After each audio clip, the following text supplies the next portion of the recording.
வாங்க வணக்கமாங்களா. இன்றைக்கி நம்ம என்ன பார்க்க போகிறோம் அப்படின்னு பார்த்தீங்கன்னா, கட்டா குஸ்தி அப்படிங்கிற படத்தோட கதையை பற்றி தான் பார்க்க போகிறோம். இது ரொம்ப என்டர்டெயின்மெண்ட்டான படம். வாங்க நம்ம கதைக்குள்ள போகலாம். படம் ஓப்பன் பண்ணணுன்னா ரெண்டே கேரக்டர் தான். ஹீரோ பேர் வந்து வீரா, ஹீரோயின் பேர் வந்து கீர்த்தனா. ஹீரோ வந்து என்ன பண்ணுறாரு அப்படிங்கிறத லேட்டராக சொல்கிறேன். இது இப்போ ஹீரோயின் என்ன பண்ணுறாங்க அப்படின்னு பார்த்தீங்கன்னா, அவங்க ஒரு குஸ்தி வீராங்கன்னா யாருனால குஸ்தி ஆரம்பித்தாங்க அப்படின்னு பார்த்தீங்கன்னா, அவங்களோட மாமா வந்து குஸ்தியில் ஃபெயிலியர் ஆனதுனால இவங்க வந்து நீங்கள் சாதிக்காத நான் சாதிக்கிற மாமா அப்படின்னு சொல்லிட்டு ஹீரோயின் வந்து பயங்கரமான ஒரு குஸ்தி வீராங்கனை ஆகிட்டாங்க. அது மட்டும் இல்லாமல் அவங்க போகிற இடத்துலலாம் வெற்றி தான் பயங்கரமான ஒரு குஸ்தி வீராங்கனை ஆகிட்டாங்க. அது மட்டும் இல்லாமல் இவங்களுக்கு வந்து மாப்பிள்ளை வந்து வீட்டில் பார்த்துட்டு இருக்காங்க. வீட்டில் வந்து என்ன சொல்கிறாங்க அப்படின்னு பார்த்தீங்கன்னா, குஸ்தியெல்லாம் விட்டுருமா, நீ வந்து கல்யாணம் பண்ணிவிட்டு பொழப்பப்பாரு அப்படிங்கிற மாதிரி சொல்கிறாங்க. ஹீரோயின் ஃபேமிலி வந்து கேரளாவில் இருக்கிற ஃபேமிலி. அவங்க ஒரு மல்லு அப்படின்னே வச்சுக்கலாம். இப்போ வந்து என்ன நடக்குது அப்படின்னு பார்த்தீங்கன்னா, எல்லா மாப்பிள்ளையுமே அவங்களை பார்க்குற மாப்பிள்ளையெல்லாம் வந்து குஸ்தியா, ஐயோ என்னையே போட்டு மிதிப்பீங்க அப்படின்னு சொல்லிட்டு எல்லாருமே ரிஜெக்ட் பண்ணிடுறாங்க. அவங்க குஸ்தி வீராங்கன்னு தெரிஞ்சவனையே எல்லோரும் இல்லைம்மா சாரிம்மான்னு சொல்லி எல்லா ஃபேமிலியும் வந்து பார்க்குறவங்கெல்லாம் ரிஜெக்ட் பண்ணிடுறாங்க.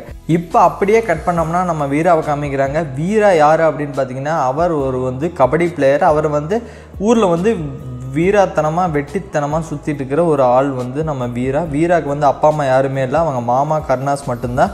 இவருக்கு வந்து 20 ஏக்கரா தோப்பு இருக்குது. இவர் வந்து தமிழ்நாட்டில் விசிட் பண்ணிட்டுருக்காரு. இவருக்கு வந்து எல்லா பொண்ணுங்க ரிஜெக்ட் பண்ணிடுறாரு. இவர் ரிஜெக்ட் பண்ணிடுறாரு. ஏன்னா வந்து இவருக்கு முக்கியமான குவாலிட்டி என்ன அப்படின்னு பார்த்தீங்கன்னா, இவருக்கு வந்து அந்த பொண்ணு வந்து அதிகமாக கம்மியாக படிச்சிருக்கோன்னு இவரை விட. இவர் வந்து 8வது படிச்சிருப்பார். அவங்க அந்த பொண்ணு வந்து இவருக்கு கம்மியாக படிச்சிருக்கோன்னு. அது மட்டும் இல்லாமல் பொண்ணுக்கு முடி நீளமாக இருக்கணும். இது 2 குவாலிட்டி தான் இவர் எதிர்பார்க்குது. இந்த பொண்ணு வந்து கிடைக்கவே மாட்டேங்குது. அந்த பொண்ணு பார்க்குற ஃபங்க்ஷனுக்கு வந்து நம்ம வக்கீல் ஒருத்தர் கூட ஃப்ரெண்டுமா இருக்கார். அவர் வந்து எல்லா பொண்ணு பார்க்க போகிறாங்க. எல்லா பொண்ணையும் இவர் வந்து ரிஜெக்ட் பண்ணிடாது இந்த 2 காரணத்தை வச்சு. சரி எப்போயாச்சும் பொண்ணு தேடுவோம் அப்படின்னு சொல்லிட்டு 2 பேர் சுற்றிட்டு இருக்காங்க. இப்போ வந்து 2 பேர்த்தையும் கனெக்ட் பண்ண மாதிரி ஒரு விஷயம் நடக்குது. ஹீரோயினை கனெக்ட் பண்ணுற மாதிரி ஒரு விஷயம் நடக்குது. அதாவது இந்த மாமாக்கள் இருக்காங்கல்ல, ஹீரோவோட மாமா, ஹீரோயினோட மாமா, அவங்க 2 பேருமே சின்ன வயசுலேருந்து ஃப்ரெண்ட்ஸ் அப்படிங்கிற சின்ன வயசில் ஒன்றா படித்தவங்க. அவங்கனால தான் இப்போ 2 மேரேஜ் நடக்க போகுது.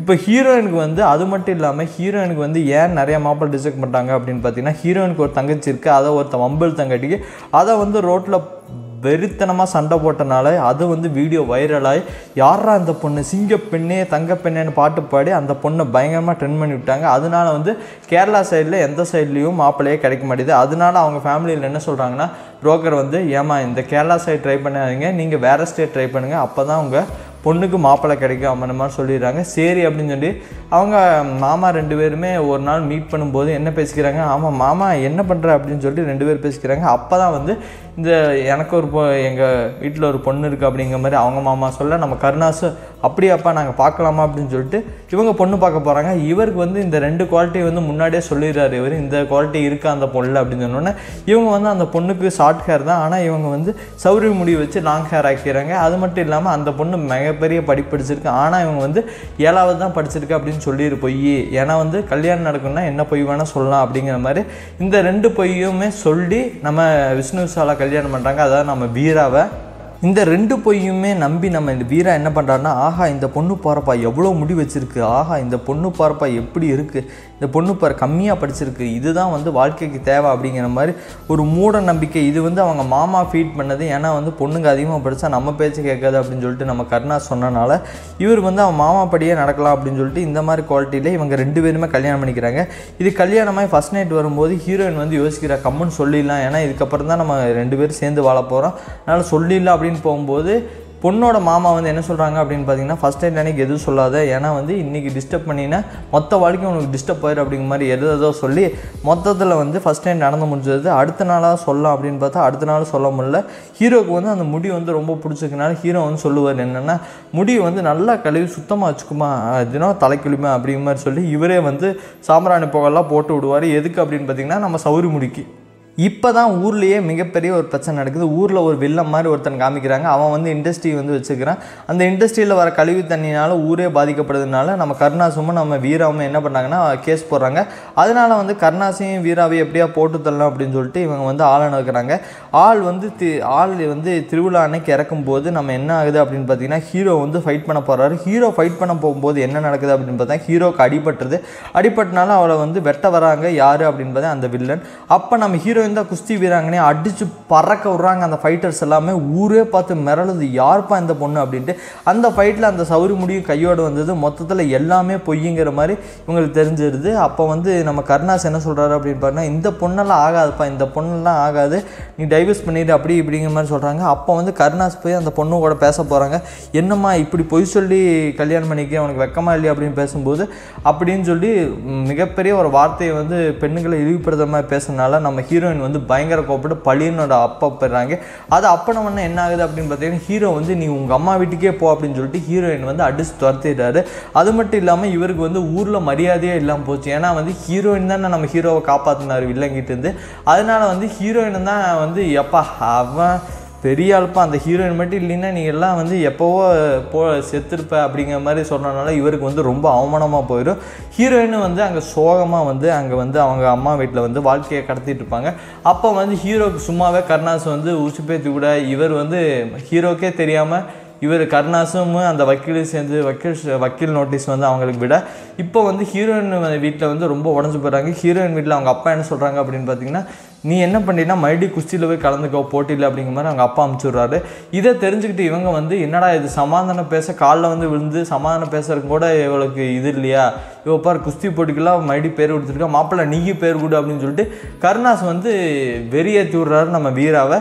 இப்போ வந்து நம்ம வீரா என்ன பண்ணுறாரு அப்படின்னு பார்த்தீங்கன்னா, நான் என் ஒய்ஃபோட மோதணும்னு சொல்லிட்டு இவர் பாட்டுக்கு போய் வந்து அங்கே ரெஜிஸ்ட்ரேஷன் இதை சொல்லும்போது அங்கே என்ன சொல்லிடுறாங்கன்னா, பொண்ணுங்க தான்ப்பா மோதணும் அப்படின்னு சொல்லிட்டு ஒரு ரூல் போடுறாங்க. என்னங்க இது அநியாயமாக இருக்குது, பொண்ணுங்க பசங்க மோதணும், நான் என் ஒய்ஃபோட மோதி ஆகணும் அப்படின்னு சொன்னோடனே இது வந்து அவங்க ஸ்பான்சர்ஸ் எல்லாம் தெரிஞ்சுக்கிட்டு ஆஹா நல்லா வியூஸ் வரும், நல்லா வந்து டிஆர்பி எகுரு அப்படின்னு சொல்லிட்டு என்ன பண்ணுறாங்க அப்படின்னு பார்த்தீங்கன்னா இந்த மேட்ச் ஃபிக்ஸ் பண்ணுறாங்க. இதை வந்து பயங்கரமாக பப்ளிசிட்டி பண்ணுறாங்க.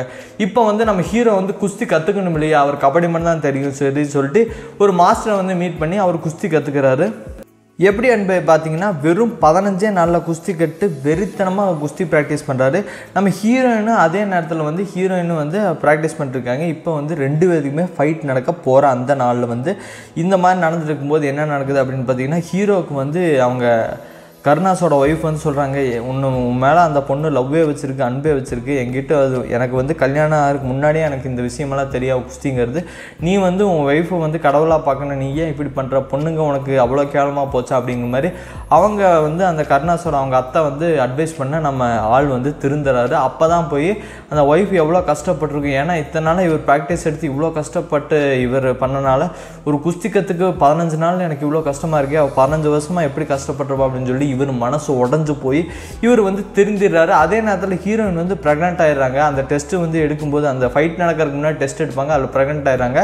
அப்போ வந்து அதை வந்து அந்த அங்கே ஒரு வில்லன் இருக்கான், அவன் வந்து என்ன பண்ணுறான் அப்படின்னு பார்த்தீங்கன்னா, இல்லை இவங்க போட்டி நடக்காமல் போயிட்டா இது டிஆர்பி போயிடும், அதனால போட்டி நடக்கட்டும் அப்படின்னு சொல்லிட்டு அந்த வில்லன் என்ன பண்ணுறான்னா போட்டிக்கு வந்து ஆரம்பித்து விட்டுறான். அப்போ வந்து ஃபைட்டிங்க்கு வந்து ஹீரோயின் பயங்கரமாக களத்தில் இறங்குறாங்க. அப்போ வந்து ஹீரோயின் வந்து டபக்குன்னு மயக்கம் போட்டு விழுந்துடுறாங்க. இப்போ வந்து மிகப்பெரிய ஒரு ஷாக் எல்லாத்துக்குமே. இப்போ வந்து என்ன ஆகுது அப்படின்னு பார்த்தீங்கன்னா, ஹீரோயின் வந்து ஹாஸ்பிட்டலுக்கு கூப்பிட்டு போயிடுறாங்க. இப்போ வந்து அந்த வில்ல ஒருத்தர் சொன்னால அங்கே பாக்ஸிங் கிரவுண்டில் ஒரு வில்ல இருக்கான், அவன் வந்து என்ன பண்ணுறான்னா இன்னொரு பொண்ணை அமைச்சு நீங்கள் 2 பேரும் குஸ்தி போடுங்க அப்படின்னு சொன்னோன்னே, இல்லைப்பா நான்லாம் போட முடியாதுன்னு சொல்லி வீர அகேன்ஸ்ட் ஆகிறார். நான் என் ஒய்ஃபோட தான் சண்டை போட வந்தேன், எந்த பொண்ணு கூடயும் சண்டை போட மாட்டேன் அப்படின்னு சொன்னோன்னே, ஏப்பா உனக்கெல்லாம் என்ன குஸ்தி தெரியும், நீ பொண்ணுங்கூட தான் சண்டை போடுற அப்படிங்கிற மாதிரி எகத்தலமாக பேசுகிறார் அந்த வில்ல. அப்போ வந்து நம்ம வீர என்ன பண்ணுறாருன்னா, முடிஞ்சால் நீயும் கூட போது ஜெயிடா பார்க்கலாம் அப்படிங்கிற மாதிரி வம்புக்கு இழுப்புறாரு. அவர் வந்து மிகப்பெரிய ஒரு நேஷனல் பிளேயர் அந்த வில்ல. இப்போ வந்து 2 பேத்துக்கும் ஃபைட் நடக்குது. ஃபைட் கவுண்ட் டவுன் ஸ்டார்ட் பண்ணி பயங்கரமாக ஃபைட் போடுது. இப்போ ஃபைட் நடந்தாலும் என்ன நடக்கும், எப்படி என்னால் ஹீரோ ஜெயிச்சிருவார். எப்படி ஜெயிப்பார் அப்படின்னு பார்த்தீங்கன்னா, ஹீரோ அடி வாங்கிட்டு இருக்கும்போது வில்லன் போய் ஒரு காதில் சொல்லுவான் தெரியா ஹீரோ காரில், உன் பொண்டாட்டி அப்படிட்டா இப்படிட்டா, அதே கான்செப்ட் தான் இங்கேயும். நம்ம வில்லன் போய் உன் பொண்டாட்டி வந்து ப்ரெக்னெண்ட்டாக இருந்தது எனக்கு முன்னாடியே தெரியும், நான் தான் மறைச்சிட்டேன், அந்த குழந்தைக்கு என்னமோ ஆகிட்டு போகுது அப்படின்னு சொன்னோடனே நம்ம ஹீரோவுக்கு வெறும் வந்து அடித்து நொறுக்கிறாரு. அது மட்டும் இல்லாமல் அடித்து நொறுக்கி வின்னானதுக்கப்புறம் இந்த வெற்றி வந்து என் ஒய்ஃபுக்கே சாரும் அப்படிங்கிற மாதிரி பேசி முடிக்கிறார் ப்ரெஸ்ஸில். அது மட்டும் இல்லாமல் ஹீரோயினை வந்து போய் ஹாஸ்பிட்டல்லே மீட் பண்ணி, இனிமேல் நீ வந்து குழந்தை பெற்றதுக்கப்புறமா நீ குஸ்தியில் போராடலாம், நான் உனக்கு சப்போர்ட் பண்ணேன் அப்படின்னு சொல்லிட்டு மிகப்பெரிய ஒரு நேஷ்னல் ஈவெண்ட்டில் வந்து நம்ம ஹீரோயின் ஜெயிக்கிற மாதிரி படத்தை முடிச்சிருப்பாங்க. இது மொத்தத்தில் வந்து மிகப்பெரிய ஒரு ஃபேமிலி என்டர்டெயின்மெண்ட்னு சொல்லலாம். ஏன்னா ஜாலியாக இருக்குது, ஃபன்னாக இருக்குது இந்த படம். இந்த படத்தில் வந்து காமெடி பெருசாக வந்து ஒர்க் அவுட் ஆகிருக்குன்னு தான் எல்லாருமே சொல்கிறாங்க. எனக்கு தெரிஞ்ச ஒரு நார்மலான காமெடி, எப்பவும் போல் கமர்ஷியல் படம். இந்த வீடியோ உங்களுக்கு பிடிச்சதா லைக் பண்ணுங்கள், ஷேர் பண்ணுங்கள், மறக்காமல் சப்ஸ்கிரைப் பண்ணிடுங்க.